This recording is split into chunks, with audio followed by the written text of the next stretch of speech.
Good morning, sports fans from all around the globe.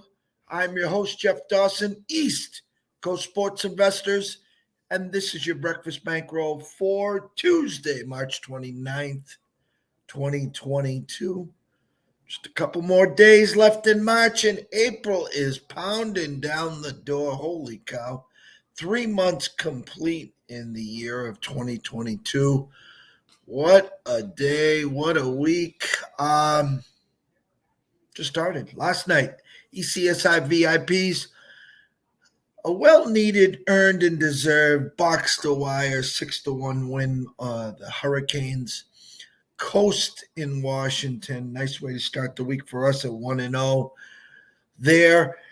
Myself and my buddy were down at the Westgate. Hats off to Raina and Zach. And if John Murray or Jeff Sherman are listening, as I tweeted yesterday, you owe those girls a couple drinks. I went to the window looking for a few names on the wins for the most wins, and they weren't on there. And she probably spent 25 minutes to a half hour on the phones, and she got them added to the board. So we're going to play a game with Mr. Scott Webb today. I've got 4 pitchers that I took swings on for the most wins, and I have a home run champ. And again, I'm not running to the window. I'm not flying here from Cape Cod to bet the chalk. I'm betting something that I think has a shot and has some good value. And I know value is only value when you cash the damn ticket. But you have to remember this too. There's only one winner. Now in the wins or the home run title, you can tie with someone and then they'll just divvy up the odds that you have there. But I want to pick Scott's brain. And I know 2 of them he's going to shake his head, but I like them. And I talked to my buddy. But also myself and Scott signed up to the Westgate Under Over contest. I was in it a few years ago. There was a lot of people, not a lot, a couple hundred, maybe 149. I thought maybe 100 in there. Not a lot of signups as of right now, but they have till April 6th to sign up. So let's bring them in. Let's play the game so I can get yelled at and screamed at by the teacher and professor. But without further ado, from the Palm Tree State himself, Mr. Scott E. Webb. Good morning, Scott. Jeff, I don't yell at anybody. Come on, man. It's too early in the morning to be yelling at people. Well, I was up at the crack acid dawn again. Not as bad as yesterday. Yesterday, literally, the coffee pot on at 4:15. I was next door at 4:30 with their fabulous at the Coronado Cafe. They got a midnight to 6 a.m. special. I mean, they got a list a dozen long. I mean, you only can take one from the list, and I had an amazing steak, eggs, hash brown, and toast for 6:45. New York strip, by the way, 7 ounce. And this morning got up a little later, but I ran to the window and got in there again. But already got the. I said the three C's of life. They never get old. The Coronado Cafe, cardio, and the casino and sports book at the South Point. So started the day with the three C's, Scotty. Well, that's a good plan. It's a way to start your day off to get your day pointed in the right direction. Now, of course, once you're pointed in the right direction, you just got to keep it there. No craziness to turn you off course here. All right. So I mean, I know it's tough to see here, but I'm going to try to find one of the pages here. Okay. To everyone here. All right. You can see it a little. I mean, there's a million names on here. That is for the major league wins. I want to say 150. There's 100 names on there. And Garrett Cole and Walker Buehler are the favorites at 14-1. And the last name on there is Jack Leiter at 1,000-1. And like I said, they only put 100 of them up there. And once they get bet, the odds shift. So a few years back, I'll refresh everyone's memory. I had an Eddie Rodriguez ticket who wasn't on the sheet, and they gave him to me at 150-1. That was the year that he was battling Verlander, and the other name slips my mind. But I got Eddie in, tied with 19 wins with Verlander and someone else with 2 weeks to go. And Eddie had 2 starts, and he got no wins, and then only had 1 start in the last week, didn't get a win. And Verlander got 2 and won it that year. It was the greatest money I ever spent. I think I had 50 on it. I had a $25,000 ticket, and I was goofing around with Prop Swap the whole time, saying, what's it worth each week? What's it worth? And it was a fun. So we got to Westgate so we could sign up for the under-over contest. I called you up, and I says, here we are, so we're officially in. And then I wanted to do some futures. So I got 4 names that I took a swing at for the MLB most pitching wins in the season. I think you're going to okay one of them and poo-poo the rest of them. How's that sound? It's all good, man. I mean, this part of the draw is just take your best chance and your best shot and see what you can come up with. And sometimes in these kind of things, I kind of look at it like try to find the guy who's going to get the best matchups and see how many wins he's going to get on a team that is supposed to win a lot of games. So you get a team that wins over 90 games, and then you got a number 3 pitcher who could be an ace pitcher on another staff. That might be a guy to take a swing at. Hey, you might be talking my language here. So well, I'll give you the first one. 40-1. Chris Bassett. Yeah, I mentioned him a long time ago. I will tell you that he is a guy that I think Chris Bassett is a guy that's going to. Let me just flip it over here for a second. I think Chris Bassett's going to have a big season, and I think he's going to have a big season specifically because I think that he's going to be in a spot where. I want to go to the Mets for a second, where I think he's going to have great matchups.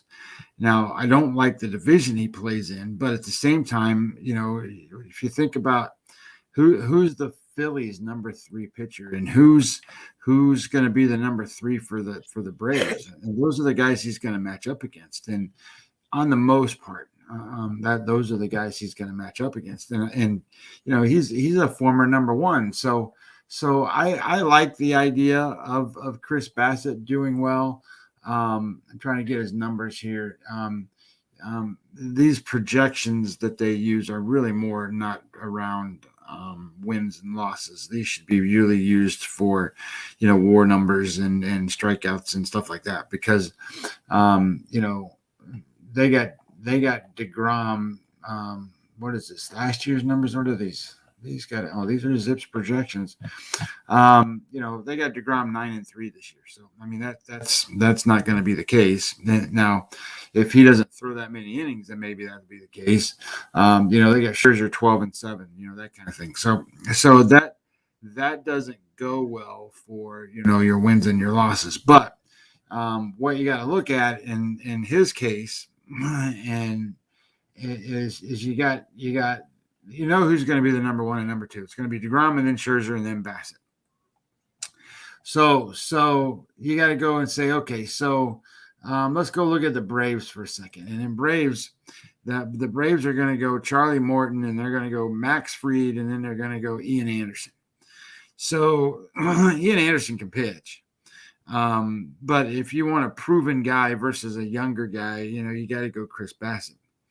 I'm not saying that Bassitt would be a favorite in that matchup. It probably depends on where they're playing and that kind of thing, because those guys are going to be fairly evenly matched up. And then you got to go and say, all right, what about these upstart Phillies, right? So the Phillies, they got a pretty good front where they got Wheeler and then Nola. And then they're going to throw the guy, whatever his name is, the guy they got from the Royals and wherever, Kyle Gibson. They're going to throw twins, Kyle Gibson. That'll be the next guy. And, you got to think Chris Bassitt's going to be a favorite over him. This is just a strong division of pitchers, and it's also a strong division of hitters. I mean, this is just a fun league. I mean, it's fun because you got Bryce Harper in there, and you got Juan Soto in there, and you got Ronald Acuna Jr. in there, and holy shit, they got players. And then you got to go, you got Max Scherzer in there, and you got DeGrom in there. I mean, these guys can pitch. Wheeler and Nola, and it's just a fun league. So yes, I like Chris Bassitt. I would never pick a favorite to come out of the NL East. And that's one of the hardest things about trying to figure out how many wins a team's going to have, because you could be the Phillies or the Braves or some of these teams, and you can be really, really good. The problem is you're going to play in a really good division, and you're going to beat each other up. So you're going to that division leader may not win 90 games. How about that? Well, since I got the okay on this, now the next 3, again, it is what it is. The odds were fabulous. I'll give you the one guy that was on the page until I get to the 2 that weren't on the page that Raina worked her butt off to get us wagers. 200 to 1. Jesus Luzardo. Yeah, well, I love Jesus Luzardo this year. In retrospect to all the stuff that he's doing, he shows up on my spring velocity report. I mentioned him yesterday or the day before, whenever it was. That guy can be a big time pitcher. I mean, he was slated to be a big time pitcher. He was slated to be the Oakland A's best pitcher that they had. He never made it.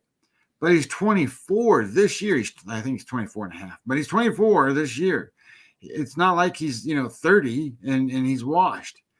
This kid has gone from, I think it was 94, 95 miles an hour over the last couple of years to now he's throwing 97, 98. And that's where he's supposed to be. Because that was his big deal. I mean, the guy can throw hard.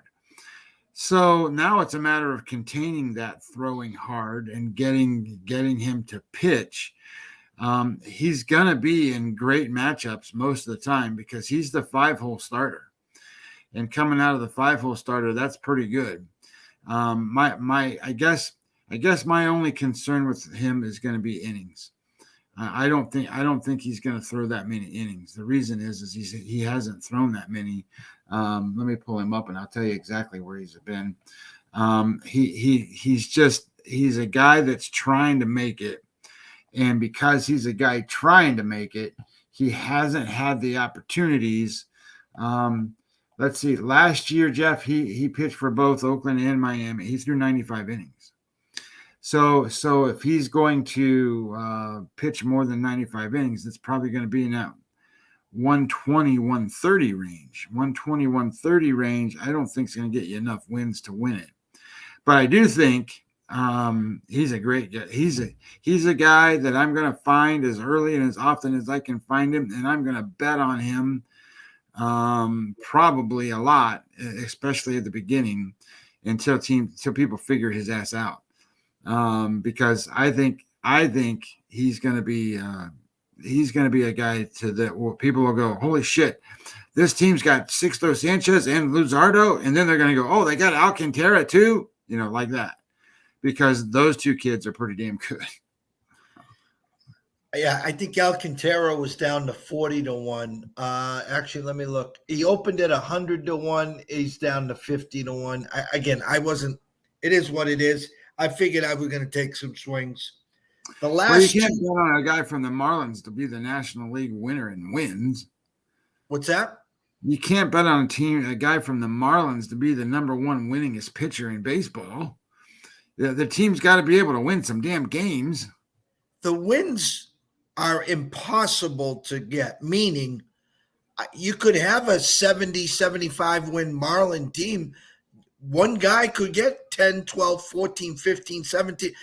Seen it. Is it expected? No, but I like the live arm. I like the spot, like you said. I like the spot that he's going against teams 4s and 5s. I think the Marlins are going to be better this year. They're in a tough division. Again, I'm going to take a swing at 200-1 versus a 20-1 or 30-1. Oh, no question. Yeah, no, I got it. I don't have a problem with Luzardo. I just don't think he's not gonna get enough innings. Well, for $50 and a shot at 10,000, I'll take my swing. Not a problem. The next two were added, and I know you're going to poo-poo one, and actually, I think you're going to poo-poo them both. But again, your preface, your start was pitchers on teams that are expected to win. Mm-hmm. Matchups. Now, I think you're down on one of the teams, but you're real high on the other team. But you're down on this guy. Again, innings, maybe regression, but I was there. I have to take the swing. Alek Manoah, 200-1. No, I like Alek Manoah. Here's the thing about Alek Manoah. Alek is he is a guy that I'm pulling him up here, so I'm just trying to stall for a second. But he's a guy that was the number 1 draft pick of the Detroit Tigers. And he was, I'm sorry, that's not true. It was of the Toronto Blue Jays. And he was the 11th overall pick. So he's expected to be really good. And that's what I was trying to look at. I couldn't remember him coming out being a big prospect. And now that he's there, he hasn't spent hardly any time in the minor leagues. He in 2019, that's the year he got drafted. He only threw 17 innings in single A, and then they jumped him to triple A in 2021 because he didn't pitch. He pitched in that. I don't remember what those camps were called when they were doing that 60-game season, and they didn't have a minor league season, so they had whatever they were, those project camps or whatever. I don't remember. He pitched in that. Then they don't have any numbers for that. And then 2021 last year, he pitched 18 innings for AAA, and then they brought him up. So he's only had 35 innings of minor league baseball. And of course, he had that one whole season of whatever that was.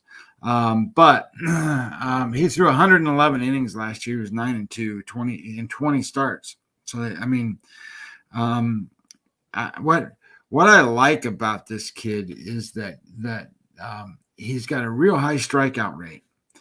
And in that division, you're going to need that because they got guys that strike out. Now, they got guys that can hit the shit out of the ball, but they got guys that strike out.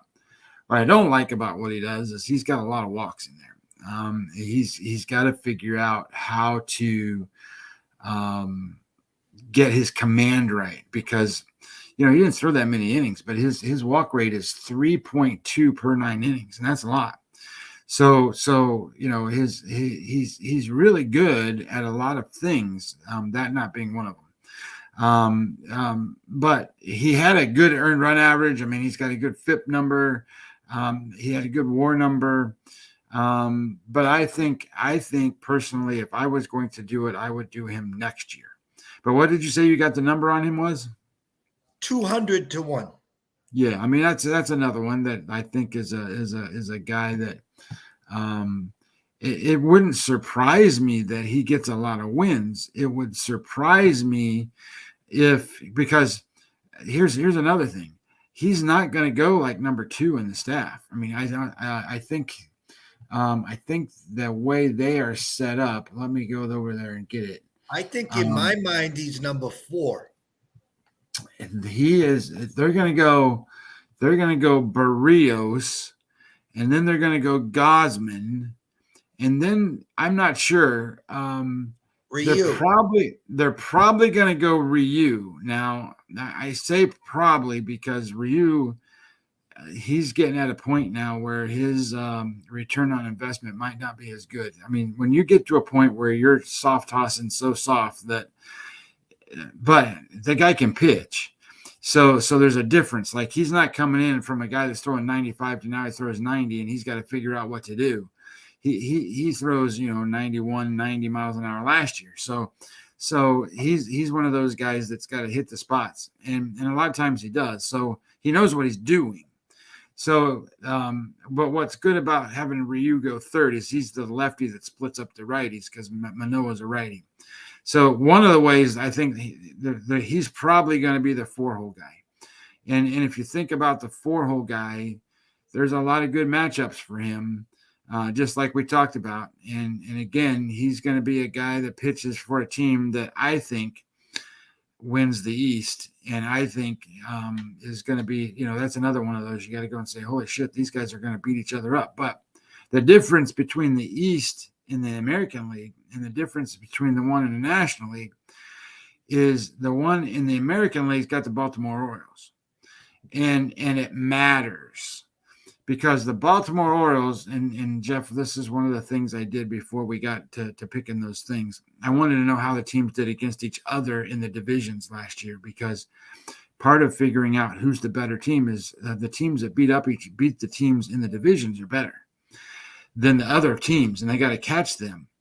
But of all the teams in all of baseball, they play each other 19 times. So that's what I think it's 19 times 4 is what is that? That's like 80. That's like 76 games off the top of my head. The Baltimore Orioles are minus 36 games to 500 in those 76 games. So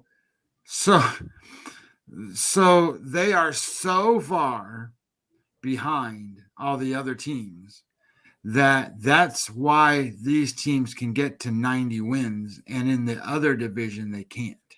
Or it's extremely hard to get to 90 wins. So for example, the Washington Nationals were the worst in the other side, and they were only minus 16. Now, 16 is not a great number, but they're still minus 16 compared to minus goddamn 36. And what's interesting is, who was next? The New York Yankees were minus 4. So that's why I played, well, whatever. That's why I played them under because I think you can take the Rays and the Yankees and put those guys in the same hat and go, okay, The Yankees finished second. The Rays finished second. But the Rays were 26 games over 500 against this division last year. That's pretty goddamn good considering how good that division is. Although I will tell you, in the 19 games they played against the Baltimore Orioles, they were 18-1. 18-1. So you want to tell me how did Tampa Bay win the East? They beat the shit out of the Baltimore Orioles, is what they did. Last swing is called the walk-off. This is the swing of all swings. Another young pitcher. I like him. Liked him last year. Actually, it was pretty profitable for ECSI.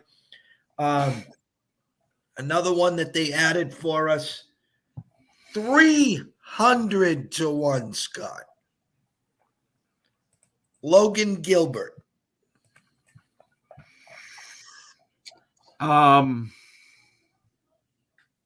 can understand why he's 300-1. But I think again, this is a guy that he's a good young player. I'm going to pop him up for just a second, but I think the rotation for Seattle looks like Robbie Ray obviously is going to lead it off. Last year they had Marco Gonzalez be the number one, so he'll probably be the number two. And I'm not sure how they're going to fill in the rest. So Logan Gilbert could go 3. They've got him on roster resource at number 4 behind Chris Flexen. I don't know if that's going to be because here's how I would do it. I would do it Robbie Ray, and then you got to do I would probably throw maybe Chris Flexen next, or I would throw Logan Gilbert next.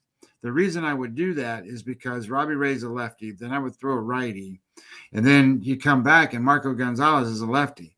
I don't really want to have 2 lefties back to back. So I would rather go Robbie Ray and then a right-hander, whether it's Flexen or the other one. But what I like about this is if you have Robbie Ray, who's a hard thrower, then you put Chris Flexen in as the soft tosser, and then you bring in Gonzalez as a lefty soft tosser, then you bring back Logan Gilbert as a hard thrower. So it's kind of, it's a good mix-up of pitching. And you got lefty, righty, lefty, righty. So I kind of like that formula better than what they've got listed on here exactly. Now, that doesn't mean that's what they're going to do. And it doesn't mean what roster resource says they're going to do either, because they don't know that for sure. Now, having said that, I will tell you that he was drafted in 2018. He's a first-round pick. He's number 14 overall when Manoah went, 11th or something? So Manoah's up there. He threw 119 innings last year. So again, I think we're going to run into that innings type of problem, and he's going to have to, he's to win that title. He's going to have to win a lot of games. Meaning that if he starts say 25 games, he's going to have to try to get decisions in almost all of those to get enough wins to cover the win total. So I think that it's a pretty good stretch for him to do that. I also think that this is a guy whose earned run average last year was 4.68. Now, I'm just going to tell you, I don't use earned run average. I know people listening to me might go, "What the hell are you talking about?" I don't use that number. So I use FIP, right? So fielding independent pitching is a much better number than ERA.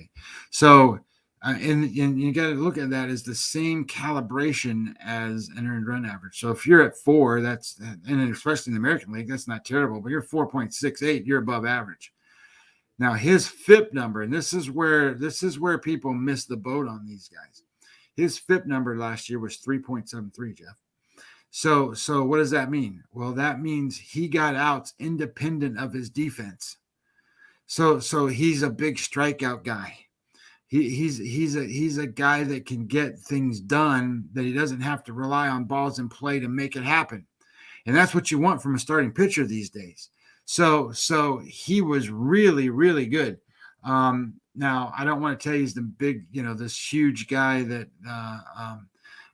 makes a lot of, like Manoah was over 10 on his strikeouts per nine.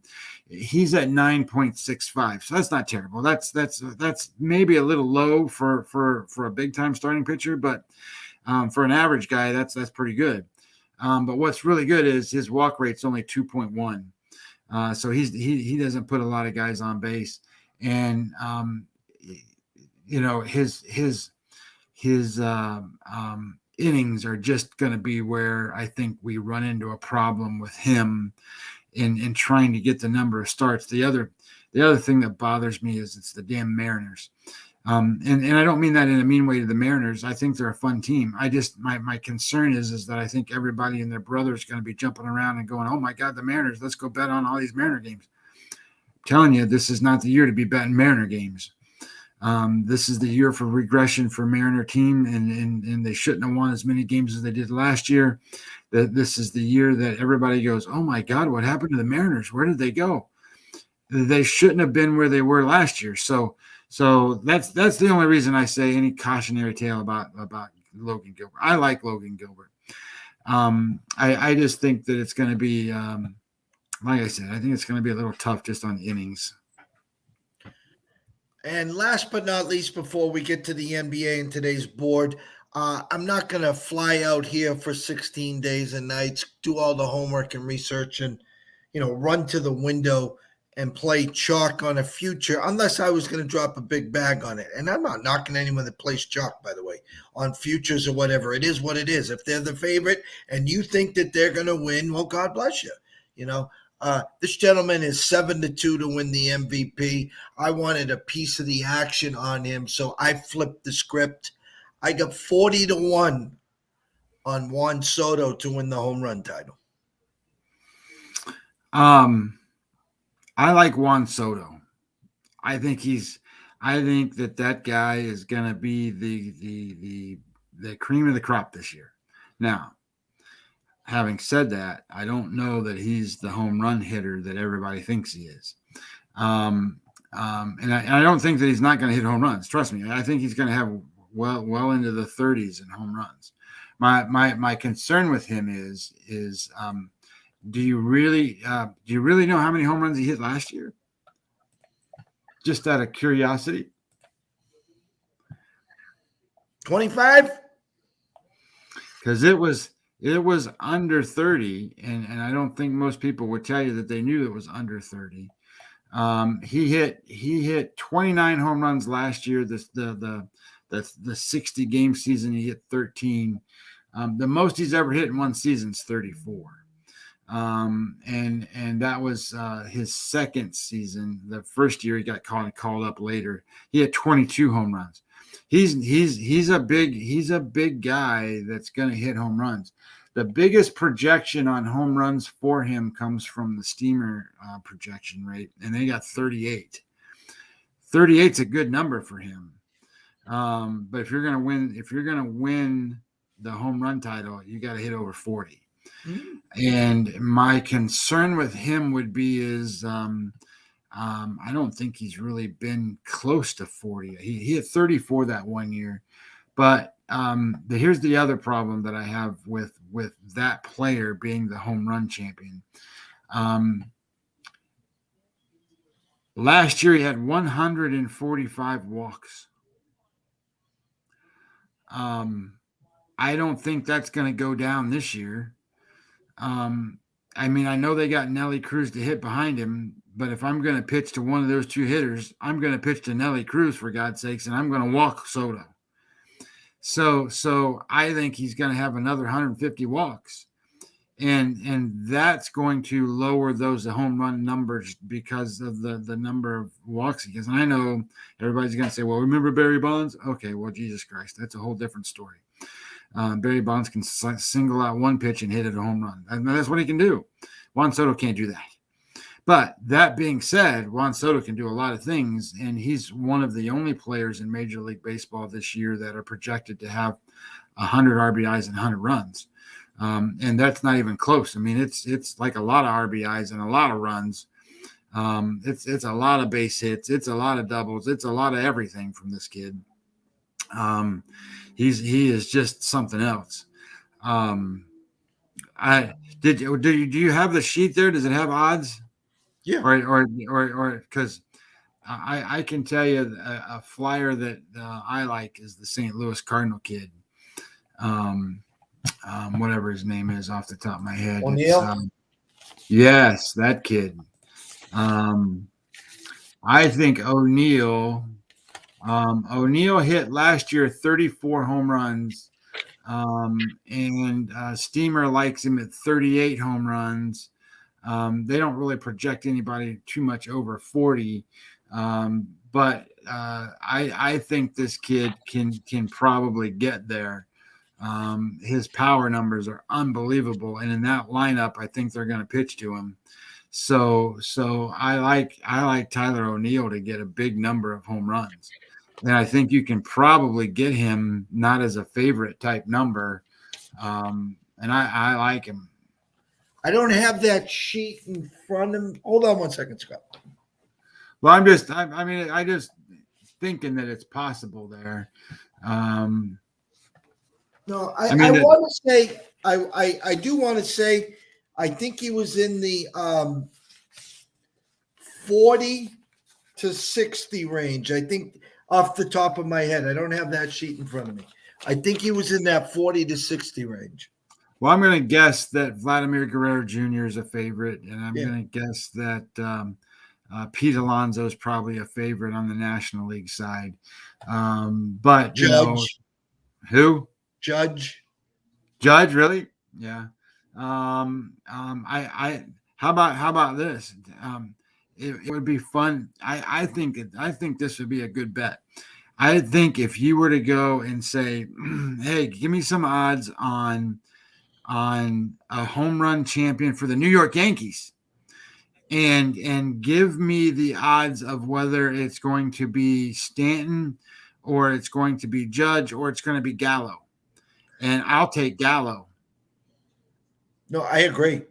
I agree. So I think that could probably be a pretty decent wager for you too, if you can find a book that'll take it. I mean, I like the idea that these guys will go out there and you can say, "Hey, look, I know you got this contest and you got these numbers and you got this, but hey, what about this? You know, this would be a pretty cool bet. Some of this kind of stuff. Let's come up with some of these plays and this kind of thing, and see. It's like I said before. What if Chris Bassett wins more games than Max Scherzer does? And I think that's going to happen. I just think baseball is so damn fun, and there's so many different things you can look at, and so much stuff that you can kind of get in on. I like Tyler O'Neill as a good opportunity, and if he's like 40 to 60 to 1 somewhere in there, that's pretty good odds. I think you can take Shohei and throw him out the window. I don't think that's going to happen. You can take Salvador Perez, who won last year, and throw him out the window. I can't discredit Vladimir Guerrero Jr. though. I mean, I can't discredit that at all. I think that Fernando Tatis Jr. is still showing up on this list, even though he's going to play half the season. Well, that's bullshit. Yeah, he ain't going to win and playing half the year. So there's a lot of stuff in here that, sometimes you look at it and you go, "Oh my God, what the hell are they doing?" But it is what it is, man. I mean, you can't have Jorge Soler on there and none of that stuff because, he plays in Miami and that's not a home run place. So he's a home run hitter, but it's not a home run place. So who's getting overlooked is Jordan Alvarez. That's a guy who can hit home runs too. I'm going to throw out a stupid number because my buddy's a big Alvarez guy. I think he was like 14 to 1, Scott. Well, that's just a guy that I guess overlooked in our conversation, but he projects it anywhere from 35 to 40 home runs every year, and it's no different this year. I guess the only reason I would never bet on a guy like him is he's got to stay healthy the whole time. Joey Gallo, he's not a guy I worry about with health. He's not. He just got to hit enough to stay in the lineup. And Christ, if you hit 200 for him, that's going to be good. If he hits his 40 home runs, which is what they got him there for, and the short porch, he can hit it. So I think he's going to have a big season that way. But the rest of these guys are not only good power hitters, they're just great hitters. I mean, that's where Soto fits.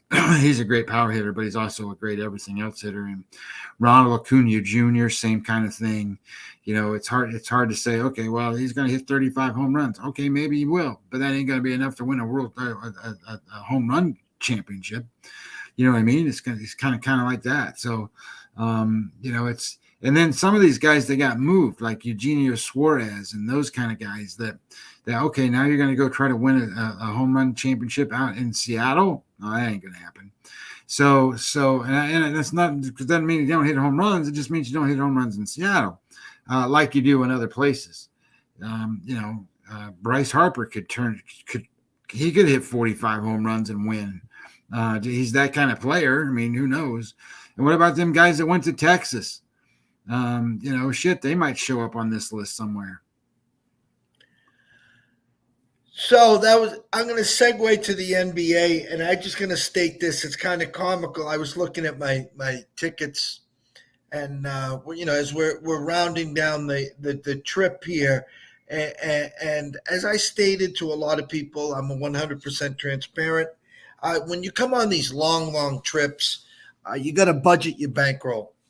I mean, you come 16 days, 16 nights, and if you come with a bankroll of $3 to $5K, sounds like a lot. Well, you do the math. I mean, it's $300 a day. It's not a lot.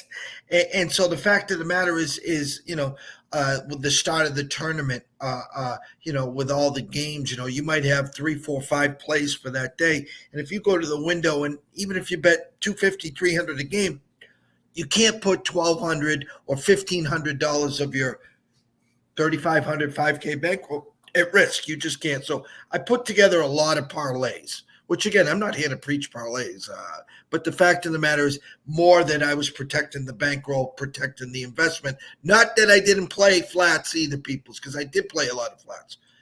But I got more 2-in-1s and 3-in-1s, and that's how they're built. That's how those casinos are built. And a couple real bad beats costing us overall about between $4,500 and $5,000, almost $6,000 counting one. But the fact of the matter is I was up real early yesterday, and we had talked on the show about the Celtics going from -3 to +4 while we were here. Well, I was already over at South Point, so I had put together a parlay with Carolina, with UConn women's, who was 1.5 that went to 4, that went to double overtime, and we had them on the money line. And the rant here is I had Toronto money line for a 3-team parlay paying 4-1. It paid me $600. And I'm sitting there front row at the Westgate with my buddy. He's rooting for the Celtics. He doesn't even know I have that ticket. So I got UConn to the right of me, the Celtics to the left. Now, that game closed at 8.5. No Tatum, no Brown, no Horford, no Williams. And it went to overtime. And I'm just sitting there just biting my tongue. I despise the NBA. They're playing grabbers. There's names upon names upon names. The Celtics were 8, 9, 10 deep on the bench. And these guys are coming in, hitting threes, dunking, running the break like the Lakers. I'm like, who are these guys? Anyways, I cashed the I never win 2 OT games, never mind a double OT. So I did cash, collected the 6, but it was just comical. Again, Celtics go from -3 to, when we talk, to +4 to closing at +8.5, and they only lose by 3 in overtime. Yeah, I think that the most amazing thing about the NBA is that there is unquestionably the best players in the world playing in that league. And just because you don't know who they are, don't mean that they're not the best players in the world. And when they come onto the court, they're still the best players in the world. and just because they might be lesser mentally tough, or they might be lesser this or that or whatever than the guy that plays in front of them, it doesn't mean that they can't shoot the damn basketball, and it don't mean that they can't score, and it don't mean that they can't play basketball, because they are unbelievable talents in the NBA. I mean, what is there, 12, 15 guys on a team, for God's sakes? And if you're looking at it from that level, that's why there's only 2 rounds in the NBA draft. There's nowhere for them to play. I mean, you can be as good. You think about that. There's over 330 major college basketball programs that you have to handicap to be able to make bets in college basketball. Okay. There's only 2 rounds of 32 teams or 30 teams or whatever it is in the NBA. So only 60 players are getting drafted, and half of those guys come from foreign places. So 330 college kids, 330 schools are going to produce 15 players. That you got to be so good to play in the NBA. I mean, you just got to be so good. It's unbelievable. And I get it. I hate the league in a sense that it's prima donnas and it's thugs and it's this and that, and the way it used to, it's not team basketball and stuff. But at the same time as that, when you can watch a team play well and you can see them, it's beautiful. Because they shoot and they make the baskets, and if they miss the basket, they get a rebound. They know what to do with it. They put it back up there, and they make great passes. And everybody says, "This league doesn't play defense." Holy shit, you got to try and score on them. That they play defense. They're just the best players in the world, for God's sakes. Now, some of them have attitudes and this and that and all that, but every sport has that. So it's for me, it's not my greatest thing in the world, but.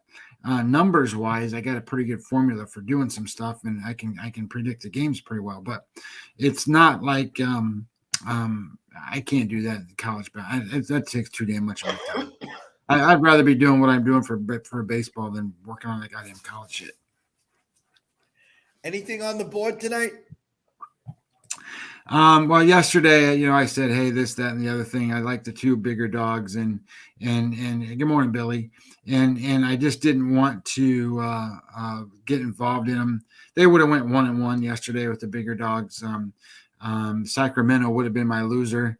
Yeah, of course, getting 12 points and they lose by 23 or some shit. I don't know what they lost by, but Orlando would have been a nice cover in terms of the bigger point spreads yesterday. Today, I'm looking at a couple things. Milwaukee plays at Philadelphia today, and these are big games for all these teams in the East.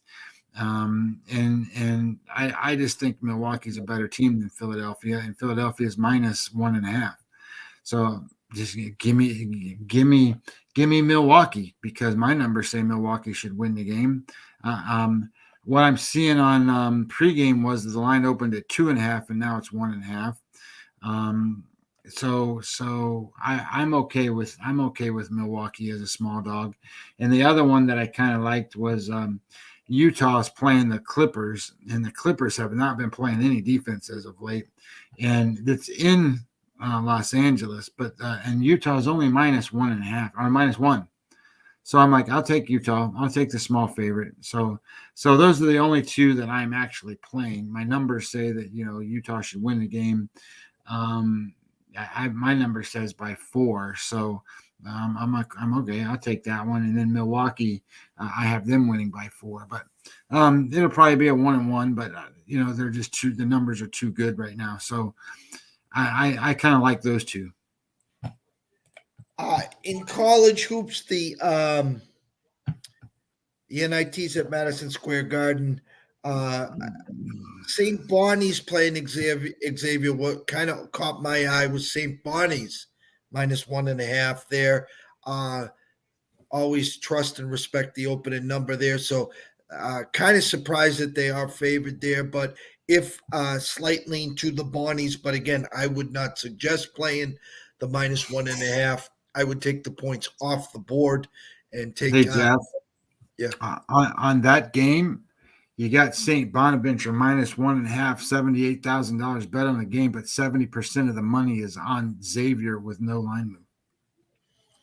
I would be looking at Bonnie's minus the 120, 118 on the money line there. If you were to lean the Bonnies, I think it'll be a tough game. But again, what really surprised me is the fact that they did open up as the favorite. So, and you're saying all the money's pouring in on Xavier or the Bonnies? Yep. $78,000 bet, 70% of that money is on Xavier. And that hasn't moved. So Bonnie's money line would be in play. And the other game, A&M opened up at 2, or is it 2 right now, Scotty, against Washington State? I'm showing that the line was a pick 'em originally, but now I don't know if that's the case. That's what pregame's got. And then right now it's Texas A&M minus 1.5. And what do you have for splits there? 125,000, so almost double what the other game is. 73% of the money on Texas A&M, 82% of the tickets. So almost everybody's on Texas A&M. I have no feel on that. I do know some of our guys out here in Vegas have already hit a Washington State today plus the 2. So I'll be hitting the timeline with more info throughout the day on that. And in the hockey, the one game that really smells to me, I looked at the board. Our hockey eyes have been sharper than hell. We've been on fire in hockey, hit the Hurricanes last night.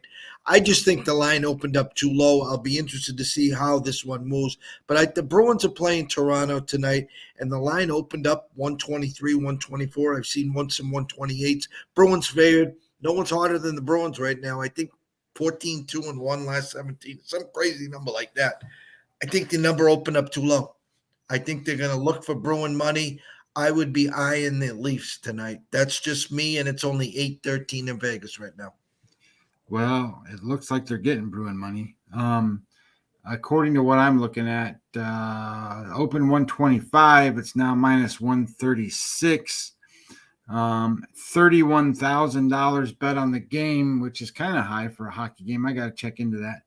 97% of the money is on Boston, which typically means there's a bigger bet. So let me go in there and see what we got going on. Oh, I can't see nothing in there yet. So they're about an hour behind right now. So I can't see it yet, but I'm going to guess because there's 97% of the money, 31,000. It's not, well, there's another bigger bet. So, most of these games are around 8,000 to 10,000, and that's got 30,000. So I'm going to guess somebody probably put $10,000, $15,000 on Boston. That's why it's showing 97% of the money too. Just keep an eye on the Leafs. I'll have some stuff on my timeline there. Great show as always. It's Tuesday. Did some homework, did some legwork. I was thinking about tiptoeing out a day or two early. Just too many hoops right now to jump through. I mean, everything's so automated, and unless you want to sit on hold and wait for JetBlue for an hour and a half, if you go through the automated system, the odds of you getting what you need done are slim to none. So, currently, still locked and loaded to take the red eye on Thursday night. Got some more work to do. Have a nice luncheon coming up pretty soon. So. Everyone here that is wagering tonight, always wager responsibly. If you have a problem, pick up the phone, ask for help. Why? Because myself and Scotty care. We'd like to see you here today, tomorrow, next week, next month, through 2022 and beyond. From myself, Jeff Dawson at EC Sports Invest, from Scotty Webb at Webby20MLB, we wish everyone a blessed day. We wish everyone to have some fun, smile, enjoy. Cash a few tickets and come check us out in the morning. Have a blessed day. We'll see you soon.